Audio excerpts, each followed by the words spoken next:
धन्यवाद करूंगा कि आपने लगातार पिछले 13 साल से ये आयोजन रखते। आपसे विनती रहेगा कि आगे भी आप लोग इसी तरीके से ऐसे अपने समर्थन को बरकरार रखेंगे और धर्म के ढोंगियों को अपने बीच भटकने नहीं देंगे। एक बार फिर बहुत बहुत धन्यवाद। जय हिंद, जय भारत।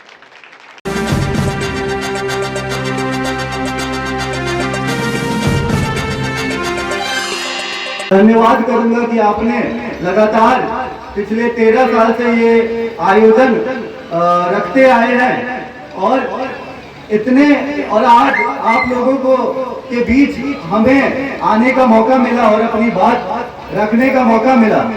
मैं बाढ़ की जनता का भी तहे दिल से धन्यवाद करता हूं, क्योंकि आपने 2005 में मेरी मां पूर्व सांसद लवली आनंद जी को काफी मतों से जिता के विधानसभा भेजने का काम किया था।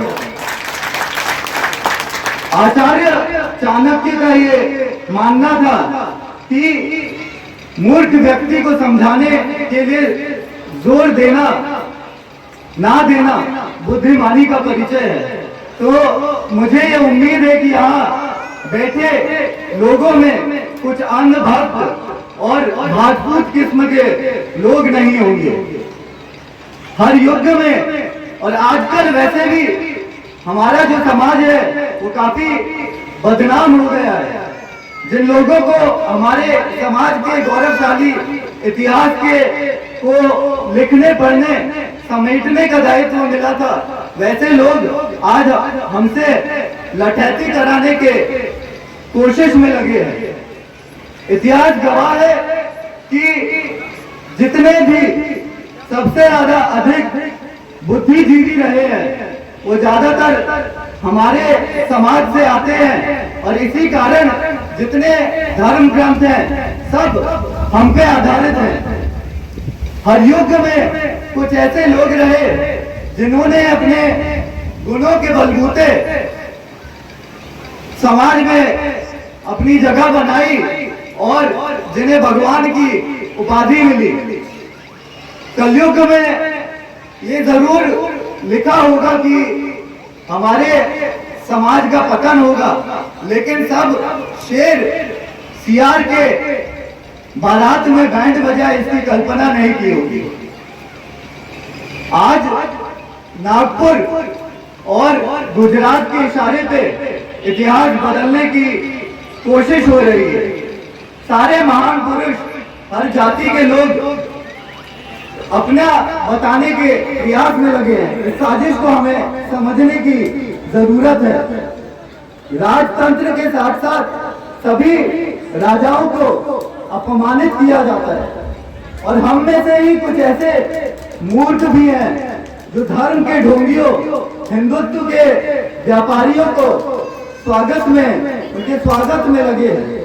इनमें से कई ऐसे लोग हैं जो 90 के दशक में मेरे पिता ने जिन्हें लठैती के लिए पाला था, आज बहुत दुर्भाग्यपूर्ण है कि ये लोग किसी और के लठैती में लगे हुए हैं। ये ऐसे बुद्धिमान हैं जो सांसद, विधायक, मंत्री बनने के बाद भी किसी योग्य नहीं बन सके। ऐसे विकलांगों से हमारी लड़ाई नहीं है, क्योंकि सभ्य पुरुष जो मरे हुए लोग होते हैं उनसे शत्रुता नहीं करते हैं। शत्रुता भी मृत्यु के साथ ही समाप्त हो जाती है। कहावत है कि मृतकों से पटी हुई भू है, पहचान इसमें कहां तू है। और मेरे उम्र पे मत जाना, क्योंकि ये मेरा मानना है कि बिहार के जितने भी नेता हैं, ये सांसद, मंत्री, सब हैसियत में मेरे भाई लगते हैं, क्योंकि हम सबका बाप एक ही है। और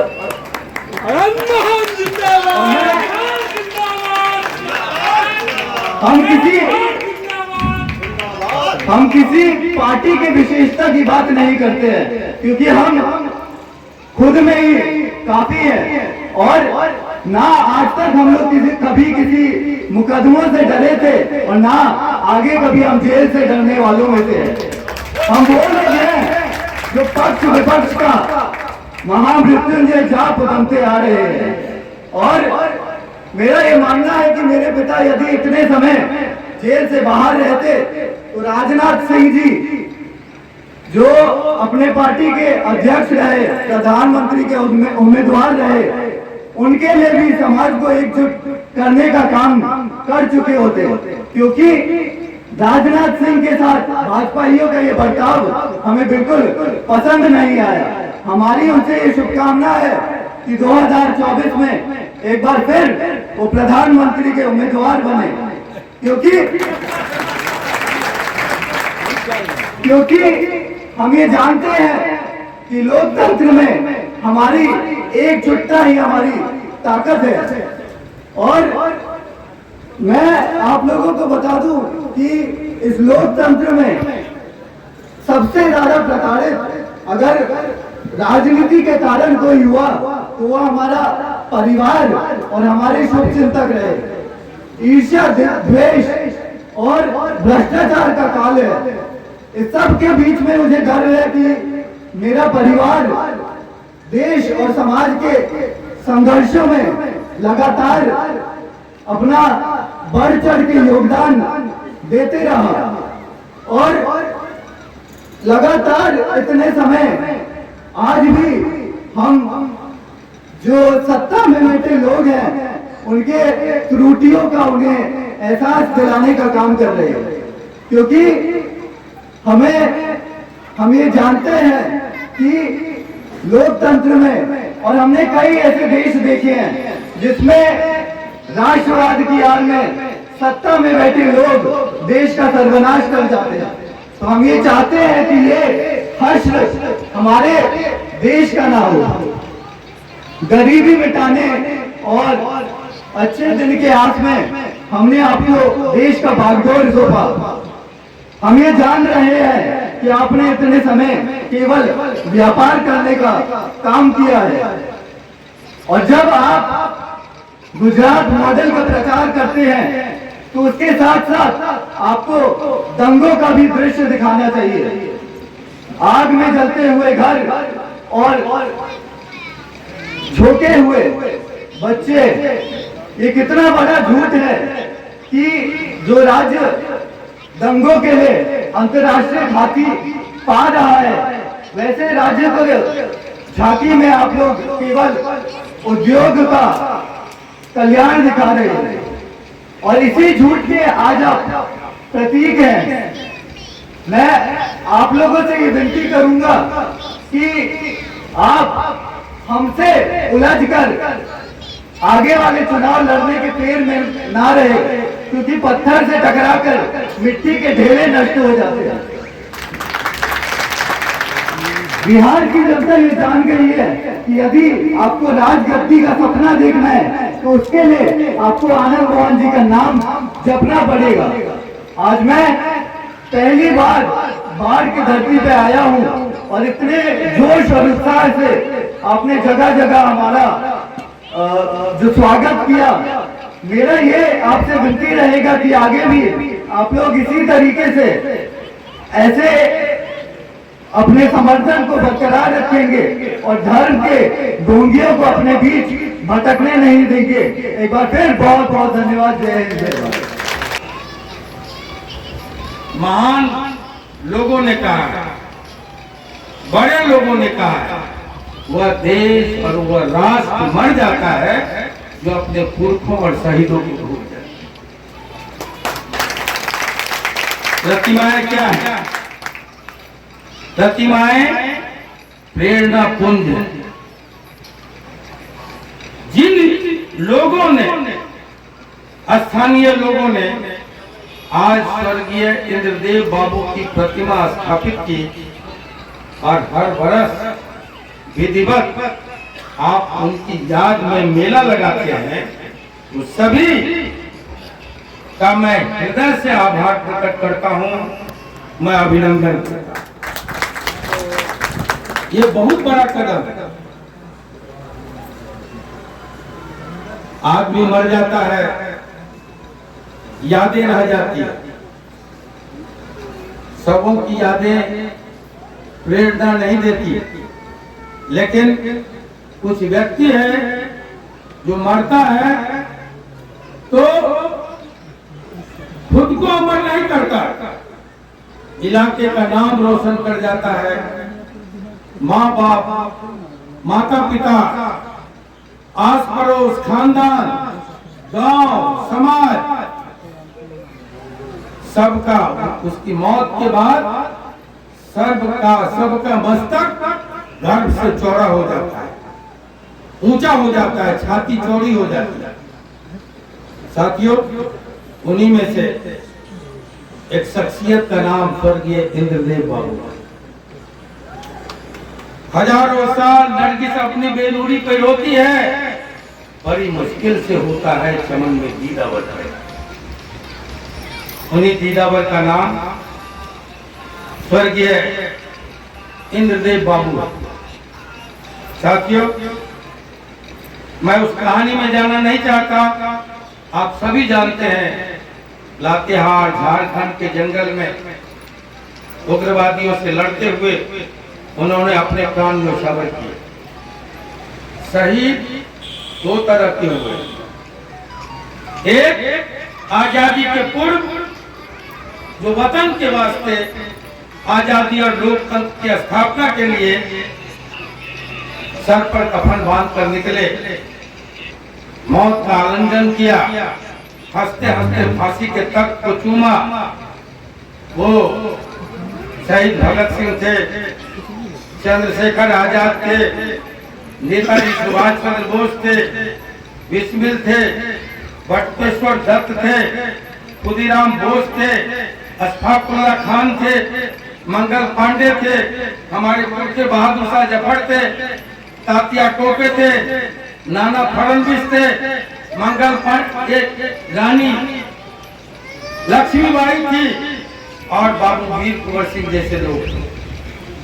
ये आजादी के पूर्व जिन्होंने वतन की आजादी के लिए हमारे माथे से गुलामी को मिटाने के लिए कुर्बानियां दी।